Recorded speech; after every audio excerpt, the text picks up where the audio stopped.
بسم اللہ الرحمن الرحیم۔ ملے ہوئے حرفوں کو مرکبات کہتے ہیں۔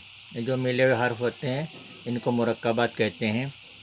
اور الحمدللہ میں جو اس سے پہلے سبق میں اس کے تعلق سے کافی سمجھا دیا۔ جیسے ابھی یہ جو سبق چل رہا تھا اس میں نے پورا لکھ کر اس کو اچھی طرح سے سمجھا دیا، تو اب انشاءاللہ اس میں سمجھنے میں کوئی دقت نہیں ہوگی۔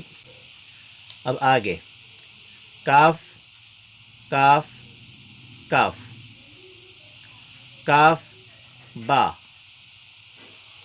کاف تا، کاف الف۔ یہ جو کاف ایسے بنا ہوا ہے جیسے یہ اندر کا حصہ ہے، یہ کاف ایسے بنا ہوا ہے اور یہاں سے الف جوڑا ہوا ہے، یہ الف ہے۔ بعض بچے اس کو یا سمجھتے ہیں، تو یہ یا نہیں ہے بلکہ کاف ہے۔ یہ کاف کا حصہ یہاں تک ہے، پھر یہاں سے یہ الف ہے، کاف الف۔ یہ کاف جو اتنا ایسے بنا ہوا ہے جیسے یہ ہے، کاف الف۔ با کاف تا،